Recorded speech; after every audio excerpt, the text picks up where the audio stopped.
কৃষকের প্রতি সরকারের কোনো নজর নাই। কিশোরগঞ্জের নিকলি হাওর অঞ্চলে কয়েকদিনের টানা বৃষ্টি ও আকস্মিক বন্যায় তলিয়ে যাওয়া ধান নিয়ে বিপাকে পড়া কৃষকদের জন্য আশীর্বাদ হয়ে এসেছে প্রখর রোদ। বৃষ্টির পর রোদের দেখা পেয়ে হাওর জুড়ে ধান কাটা, মাড়াই ও শুকানোর ধুম পড়লেও মুখে হাসি নেই চাষিদের। অক্লান্ত পরিশ্রম আর ধার দেনা করে ফলানো সোনার ফসলের ন্যায্য মূল্য না পেয়ে চরম হতাশায় ভুগছেন তারা। আমরা এই অকাল বৃষ্টি বন্যাতে আমরা তো একদম শেষ। আমরা সাধারণ গৃহস্থ, 4 থেকে 3 থেকে 4 কানি জমি করছি, এর মধ্যে 2 কানি মধ্যে পানি তলিয়ে আছে। এই অকাল বৃষ্টির প্রবণতার আর অকাল বন্যায় আমরা শেষ। আর অঙ্কা জমি কাটতে গেলে 1700, 1800, 2200 টাকা রোজ মুনি লাগে। কামলা, একটা কামলার দাম 2200, 1800 টাকা, 2200 থেকে 1800 টাকা। এর নিচে আমরা কামলা ধরতারি না। নৌকা ভাড়া লাগে, আর জমি করতে গিয়ে আমরা যা লাগে সারের দাম বেশি, তেলের দাম বেশি, কাজের দাম বেশি। আমরা জমি লাগে তার আমরা শেষ। আমরা সর্বহারা করে আর ওনার করার কিছু নাই। সরকার আমরা চাই তারা, আর না চাই আমরা শেষ হই। সরকার তো আমরা সরকারটা বাঁচাইলেই আমরা সরকার, আমরা কৃষকের প্রতি সরকারের কোনো নজর নাই। টানা বর্ষণে নিকলিসহ কিশোরগঞ্জের হাওর অঞ্চলে প্রায় 13,122 হেক্টর জমির ধান পানির নিচে তলিয়ে যায়, যার আর্থিক ক্ষতি প্রায় 259 কোটি টাকা।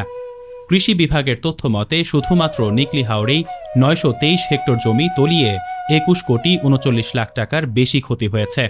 তবে গত কয়েকদিন ধরে রোদ ওঠায় কৃষকরা কোমর সমান পানিতে নেমে কোনো মতে অবশিষ্ট পাকা ধান কেটে তীরে নিয়ে আসছেন।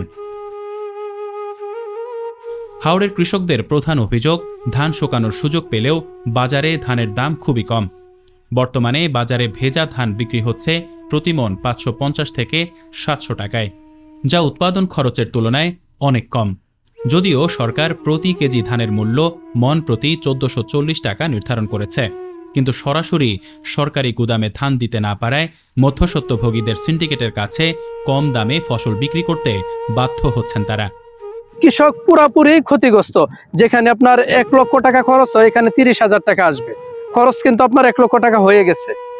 এরকম সমস্যার মধ্যে আছে আর কি। আর সরকার যে ধান নিবে 1440 টাকা মনে, এটা কিছু সিন্ডিকেটের মাধ্যমে যায়। এটা প্রান্তিক যে কৃষকগুলো তারা দিতে পারে না।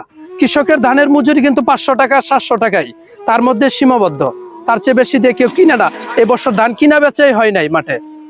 দুর্যোগপূর্ণ পরিস্থিতির কারণে শ্রমিক সংকট চরম আকার ধারণ করেছে। যেখানে স্বাভাবিক সময়ে শ্রমিকের মজুরি 500 থেকে 600 টাকা ছিল, এখন তা বেড়ে 1500 থেকে 2000 টাকায় দাঁড়িয়েছে। পানির নিচ থেকে ধান কাটতে গিয়ে শ্রমিকের পেছনেই সিংহভাগ টাকা ব্যয় হয়ে যাচ্ছে বলে জানিয়েছেন স্থানীয় কৃষকরা। কারণে হাওর তলিয়ে গেছে, তলিয়ে যাওয়াতে শ্রমিক সংকট দেখা গেছে। হাওরের প্রায় 50% ধান ক্ষতিগ্রস্ত হয়েছে। এখন রোদ্দ উঠছে, রোদ্দ ওঠার কারণে মোটামুটি ধানগুলো শুকানো যাইতেছে, মোটামুটি একটু স্বস্তির মধ্যে আছে। আর শ্রমিক সংকটের কারণে প্রতিটা শ্রমিকের মূল্য পাই 2000 থেকে 2200 টাকা পর্যন্ত এই বছর উঠছে।